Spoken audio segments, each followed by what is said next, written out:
emas adalah satu-satunya unsur yang tidak memiliki sifat magnetik. Artinya apa gampangnya? Oh iya, kalau emas asli kagak mungkin nempel. Benar. Emas asli pasti nggak nempel. Kalau misal nggak nempel baru asli.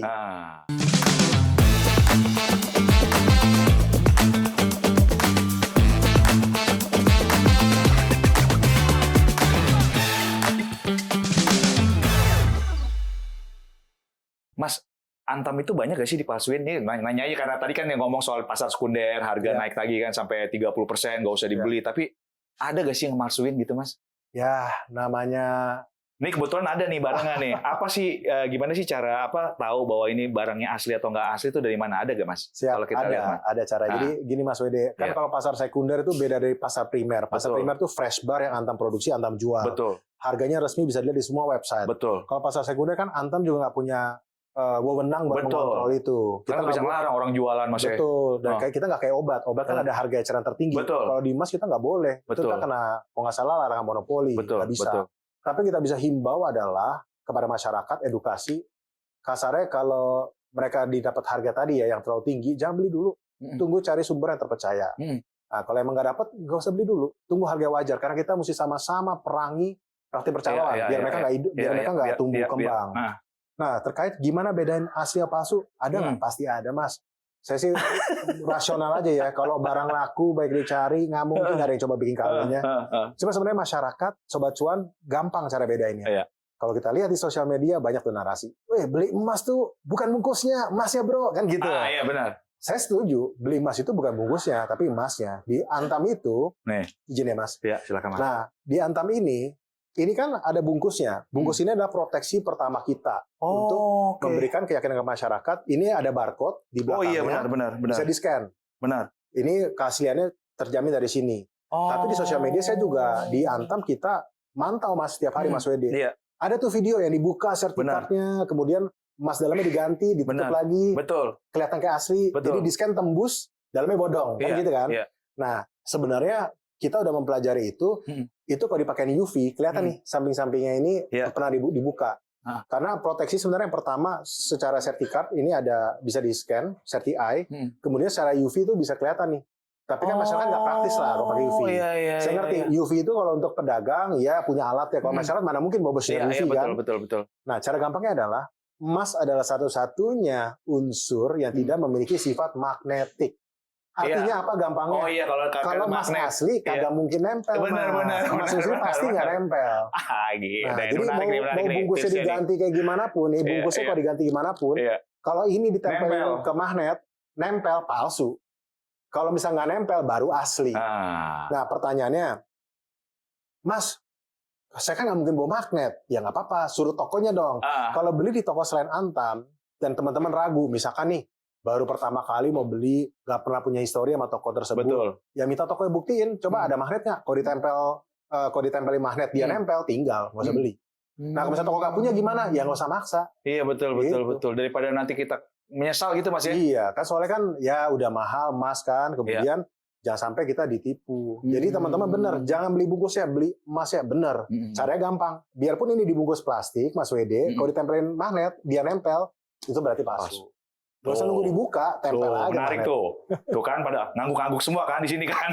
Akhirnya mereka udah tahu. Makasih banyak Mas. Terus gini Mas, kalau kita mau beli emas itu, kan kalau beli saham kan kita saham, obligasi kita ngelihat kondisi makro gitu ya, makro global dunia, geopolitik gitu. Kalau emas gitu, kalau beli emas itu perlu ngelihat kayak gitu gak sih Mas? Kalau buat menurut Mas Andi gimana sih Mas? Dan resikonya investasi emas itu kan paling harga turun. Tapi kalau kita jangka pendek seperti Mas Andi bilang, nggak bisa tuh kita tuh jangka pendek. Kalau emas harus jangka menengah dan panjang. Ini ibaratnya buat jangka panjang lah gitu. Misal buat simpanan yang supaya nggak tergerus inflasi. Gimana menurut Mas Andi? Ya, jadi balik lagi karakteristik ketika kita mau berinvestasi di emas itu mainnya adalah medium term atau long term. Betul. Bukan untuk spekulan, bukan untuk trading. Masalahnya ketika kemarin memang naik signifikan, kecampur tuh masyarakat yang spekulan ikut masuk juga di situ. Nah, itu yang menurut saya, kalau ngelihat emas, kapan sih mesti belinya? Menurut saya saat punya duit. Betul. Jadi kita nggak usah pusing, naik, turun. Tabungan, kayak nabung ya? Beli. Iya, kalau punya duit, beli. Tapi jangan sekali pukul, mesti dicicil. Benar. Jadi misalkan teman-teman punya duit, misalkan bisa beli, sebenarnya harga hari ini bisa beli 10 gram. Benar. Jangan sekaligus beli 10 gram, beli segram, sehingga teman-teman dapat average price-nya berapa. Gitu. Tips lah gitu teman-teman tuh dari Mas Andi itu supaya gak itu. Jadi tiap bulan kalau punya gaji jangan dihabisin buat ngopi, Mas ya. Ya. Ketimbang ngopi nggak apa-apa. Ya, ngopi nggak apa-apa. Itu bantu ekonomi juga. Iya. Cuman kita mesti alokasikan sebagian untuk berinvestasi. Karena ingat, emas itu untuk lindung nilai. Betul. Dan juga untuk diversifikasi aset kita. Secara umum ya Mas, kalau kita ngomong analis nih, saya sih bukan analis, cuman yang saya pelajari, secara umum kalau ketidakpastian dunia meningkat, itu akan menyebabkan contoh nih perang Timur Tengah, harga BBM naik, harga BBM naik, dolar menguat, rupiahnya kemudian suku bunga akan dinaikkan lagi. Ketika suku bunga bank dinaikkan, emas akan turun. Biasanya. Ketika suku bunga diturunkan, emas akan naik. Cuman kalau lihat gitu ya puyeng juga sih kalau saya. Maksudnya lebih baik saat punya uang udah cicil, bertahap. Gitu. Dan secara histori kayaknya nggak pernah ya dalam setahun deh emas turun deh kalau buat saya ya. Yang saya lihat sih Mas rata-rata ya di luar anomali 5 tahun terakhir rata-rata setahun paling nggak naik 5-8%. Yang saya lihat ya. Iya. Mas nih masalah soal tabung-nabung emas. Kalau di Antam tuh bisa gak sih nyicil emas, nabung emas bisa gak sih Mas? Paling enak sih sebenarnya kita tuh punya aplikasi ya, namanya Brankas, Berencana Aman Kelola Emas. Itu di App Store ya? Ada di Play Store, Antam Logam Mulia, cari di App Store atau Play Store, Antam Logam Mulia. Nah di situ bisa di-download. Kemudian teman-teman, itu apa sih aplikasinya? Itu adalah aplikasi emas fisik digital. Nah ini emas fisik digital. Apa tuh artinya Mas? Basically adalah emas fisik yang Antam jual melalui channel digital. Artinya teman-teman itu tidak usah khawatir fisiknya nggak ada. Karena di Indonesia, tidak seperti di Cina yang kemarin sempat rame, Indonesia itu lebih advance secara regulasi. Nah Bapepti itu selalu mengawasi Antam sebagai pedagang yang diawasi oleh Bapepti untuk memastikan berapapun yang Antam jual, wajib hukumnya ada fisiknya 100%. Sebagai contoh, minggu depan, misalkan Antam berencana mau menjual 100 kilo emas lewat aplikasi. Apa yang Antam lakukan? Kita mesti mengirimkan dulu emas 100 kilonya ke suatu penyimpanan. Brankas lah ya. Yang terdaftar di Bapepti. Oh gitu? Di ekosistem mesti terdaftar. Nah, kemudian Brankas juga harus terdaftar, Mas? Iya, dan nggak boleh disimpan sendiri. Jadi dipisahkan. Antam ngasih emasnya ke pihak lain yang terdaftar oleh sewa otoritas. Gitu? Sewa. Baru tahu nih, sehingga ada independensi yang terjaga. Baru tahu. Kita kasih ke, misalkan katakan ke tempat A. Iya, benar. Nanti kemudian ada lembaga lain yang mengatakan, oh benar, Antam sudah 100 kilo udah ditaruh di sana. Ada yang ngecek lagi. Ada yang ngecek. Sehingga Bapepti kemudian mengeluarkan, oke, benar udah nambah 100 kilo, Anda boleh jual Antam. Baru kita jual. Jadi tidak akan pernah ada emas bodong. Tidak akan pernah ada emas bodong. Dan itu 100% diasuransikan. Tidak akan ada emas bodong di Antam. Karena itu udah ada tadi itu pengawas dan verifikatornya itu, Mas ya? Dan lagian Mas Wede ya, Antam ini kan by default nih. Satu, kita adalah PT. Terikat Undang-Undang PT 40 2003 kalau nggak salah. Kedua, kita adalah BUMN. Terikat Undang-Undang BUMN. Ketiga, kita adalah TBK. Terikat Peraturan OJK. Ya kan? Keempat, DNA kita pertambangan, peraturan SDM. Sekarang Mas Fisik Digital, peraturan Menteri Perdagangan. Jadi ada berapa tuh Mas? Udah ada 6 nih. Terus kemudian karena nambang itu ada hubungan sama lingkungan, peraturan LH. Itu udah semua harus dipenuhi. Jadi kita nggak mungkin lah, kita maksudnya kalau kita mau yang nggak jelas udah nggak survive. Dan kita sebagai BUMN makanya terikat tadi udah 7 tuh peraturannya. Itu udah sangat terikat dengan tata kelola yang ketat. Jadi bedanya teman-teman sobat cuan, banyak yang nawarin emas digital oleh tempat-tempat lain. Tapi kalau ke Antam dengan 7 regulasi tadi, paling tidak tuh ada 7 yang utama, kita banyak yang ngawasin, kita tata kelola kuat, dan kemudian resiko emas bodong tuh ya tidak ada. Practically tidak ada. Mas balik lagi ke Brankas. Misalkan gue ini buka Brankas nih. Itu daripada tadi berapa butiknya Mas? 20 butik di 15 kota. Nah, lewat Brankas itu berarti nggak perlu antri lagi dong sekarang? Nggak perlu. Nah, emasnya diantarin? Emasnya bisa. Nah gini pilihannya. Pas teman-teman beli, di Brankas ini ya, di Brankas nih, udah beli nih, 1 gram. Gitu kan. Duitnya kirim lewat VA, bayar virtual account. Gitu begitu teman-teman bayar, virtual account, nggak nyampe semenit ke verifikasi tuh. Langsung berhasil. Saldo langsung nambah tuh. Jadi begitu kita buka aplikasi Brankas, yang paling tampilan utama, saldo berapa gram. Ketahuan tuh. Nah, udah beli, pilihannya bisa cetak fisik, bisa juga kita simpenin. Atau kalau teman-teman butuh dana di masa mendatang, Bang, gimana Bang? Kalau nggak cetak fisik, di masa mendatang gue butuh dana, gimana Bang? Nggak usah pusing, bisa langsung jual di aplikasinya. Langsung ditransfer gitu duitnya? Langsung transfer. Mas Wede beli hari ini, Oh. amit-amit bulan depan ada kebutuhan, Betul. langsung jual di aplikasi, nggak perlu pakai fisik-fisik. Dengan harga pada hari itu. Harganya harga resmi Antam, sama. Dan menarik nih tips nih Mas, tips nih. Iya. Kalau kita Sobat Cuan ya, kalau Sobat Cuan beli emas misalnya segram nih, belinya fisik, Iya. versus belinya digital. Betul. Nah, maaf ya Mas, aku pinjam ya. Ini Silakan. kalau emas fisik, kasarnya nih kalau 1 gram, mau 10 gram, Betul. kan kemasannya sama nih. Iya. Biayanya segini-gini Betul. juga. Kalau 10 gram kan aku baginya bagi 10 biaya kemasannya. Kalau 1 gram pasti aku bagi 1 dong. Betul. Jadi emas per gramnya kelihatan akan lebih mahal kalau Betul. beli fisik. Betul. Kalau emas digital lebih kompetitif. Harganya lebih murah. Bandingin deh, 1 gram aja coba bandingin. Gitu. Jadi nggak usah pusing nyimpen. Iya. Jadi liburan tenang, nggak mikir takutnya kenapa-napa, udah kita simpenin aja mendingan. Nanti di rumah ada colongan lah atau ada Amit-amit ya, kebakaran, gitu. amit-amit gitu ya maksudnya gitu ya. Oh jadi kalau kita di brankas itu ya sama aja kayak nitipin nggak bayar gitu. Kalau di bank kan ada safe deposit. Betul. Jadi udah kita simpenin, ada asuransi, nggak pusing. Ada asuransi juga? Di asuransi Mas. Wajib, peraturan ketat sekali. Ini baru tahu. Oke. Nah, Berarti cuman hati-hati Sobat Cuan. Kalau tempat-tempat lain, coba lihat. Begitu teman-teman beli emas digital, underlying-nya emas Antam bukan. Coba perhatiin dengan teliti. Belum tentu emas Antam. Jadi kadang tuh customer, maaf ya, kadang kalau kita nggak teliti baca, betul. Penjualnya juga nyaru-nyaruin tuh. Betul. Jadi misalkan emasnya itu bukan emas Antam sebenarnya. Nanti pas cetak fisik emasnya emas merek lain. Oke. Dan biaya cetak fisik mahal luar biasa.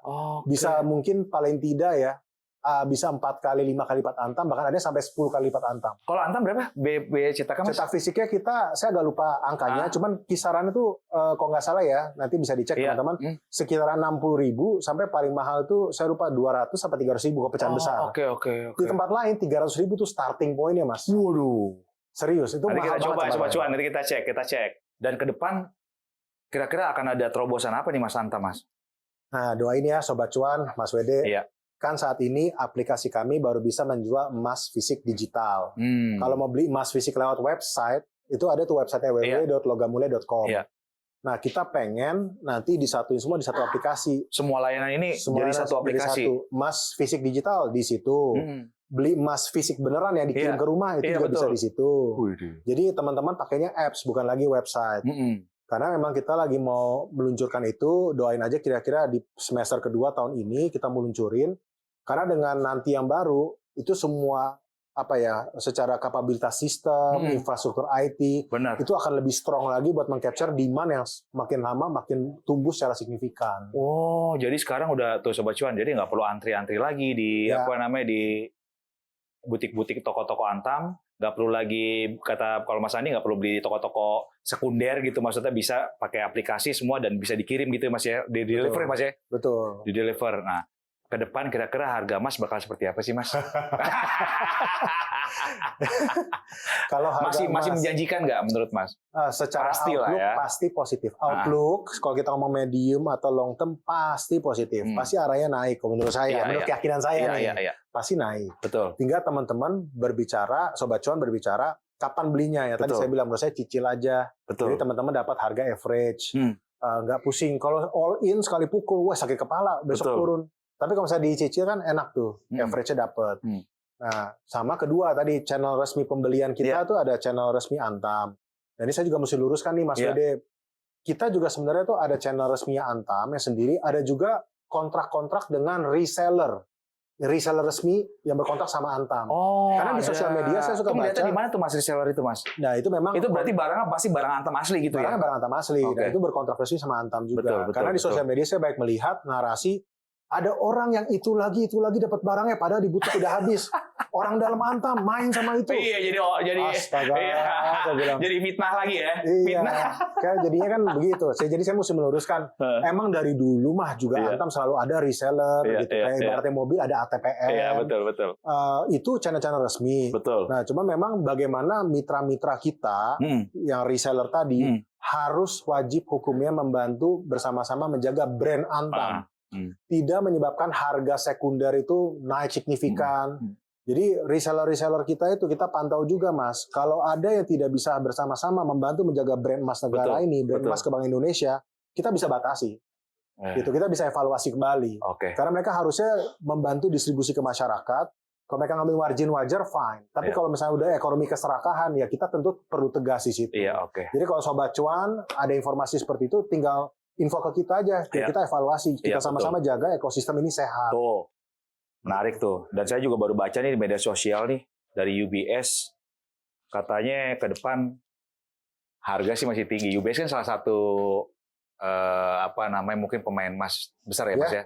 Dia bilang mungkin bisa 5.000, 5.200 saya baru lihat hasil risetnya. Saya pikir kalau ngeliat kayak gitu, kayaknya ke depan permintaan masih tetap naik, apalagi sentral, dia bilang sih dari central bank ya. Sebenarnya omongan Mas Andi semua ini diversifikasi dari portofolionya gitu ya ke tempat yang lebih aman karena kondisi geopolitik dan perang yang kita nggak tahu kapan bakal berakhirnya nih di Amerika gitu Mas. Mas Andi, makasih banyak atas bagi ilmunya buat Sobat Cuan. Sobat Cuan, kebetulan nih kita ada 2 gram nih dari Mas Andi nih. Tuh, Mas Batangan nih. Kita mau bagi-bagi ke Sobat Cuan. Mungkin nanti kita akan membuat ke komentar nih, di komentar berapa sih kira-kira harga emas Antam yang 1 gram gitu ya. Yang jawaban yang paling mendekati akan mendapatkan masing-masing 1 gram ini. Tulis jawaban kalian di Instagram @cuap-cuap-cuan. Namanya tebak harga emas. Nanti akan ada penjelasannya di situ dari tim cuap-cuap-cuan di IG-nya cuap-cuap-cuan. Nanti yang menang bakal dapat masing-masing 1 gram. Lumayan nih, gratis nih, harganya lagi hampir 3 juta gitu cuap-cuap. Ini Mas Andi nih pengen ngasih emas Antam yang katanya tadi asli gitu ya. Nanti Sobat Cuan bisa ngeliat semuanya.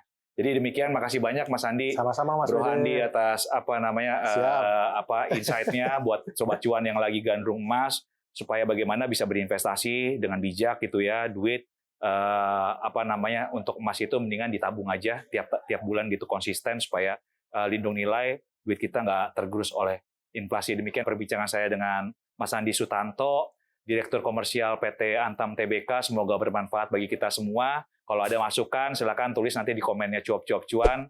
Dan kalau ada pertanyaan buat Mas Andi, silakan juga nanti saya sampaikan secara langsung. Semoga Mas Andi bisa kembali lagi di Cuap-Cuap Cuan. Demikian perbincangan kami. Sampai jumpa. Makasih. Bye.